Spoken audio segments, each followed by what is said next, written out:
Hi, and welcome to Growing Up Guide Pup.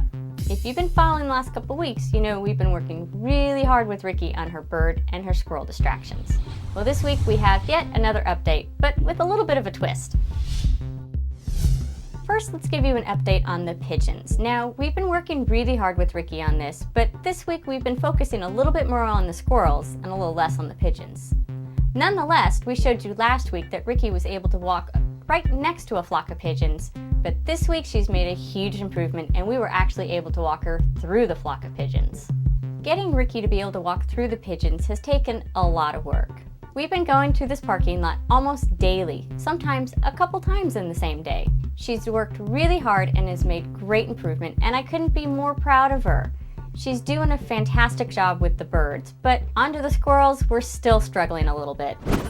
So if you watched week 61, you saw that we were doing some work with Ricky in a stuffed fake squirrel. Well, we've moved on a little bit from that. She was pretty reactive to it squeaking, and I think she's pretty much figured out it was a toy, and she was just curious of why she couldn't play with that toy. But the squirrels seem to be out and about more, so we've moved on to taking her to the park and exposing her to the live squirrels. So to give you guys a better view of what Ricky's really doing and what our concerns are about it, we strapped a camera onto me so we can give you, the viewers, a better perspective of what I see. Now, Ricky has made some improvement with the squirrels. She's doing a really good job of holding herself back even when she does get excited. But the problem is she's still getting excited despite being able to hold herself back. Basically all week I've been taking Ricky on a walk through the park. We're taking the same route, so there's no surprises, with the exception of the squirrels popping up here and there. Now, she seems to remember exactly where she's seen the squirrels the day before, and that's where she gets a little bit excited. As we're approaching the areas where she knows there were squirrels in the past, she seems to pull more on the leash. She's really trying hard to hold herself back, but she can't seem to turn that switch off in her brain that's telling her, don't get excited. The repetition seems to be helping Ricky a great deal.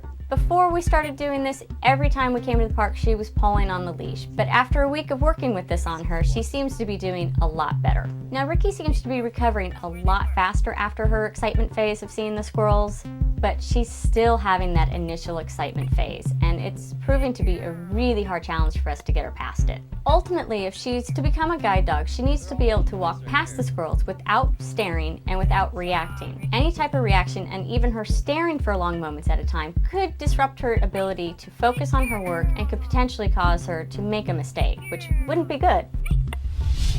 Ricky is now almost 17 months old, and for a guide dog puppy, that's getting up there.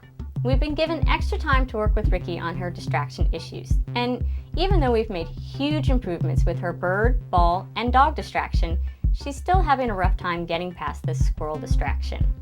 She's really trying her hardest, and she's got an evaluation coming up next week with our community field representative. And it looks like they're going to have to finally make a decision on whether or not they're going to take Ricky back into formal training or not. So tune in next week and hopefully we'll have that answer for you. And once again, thanks for watching.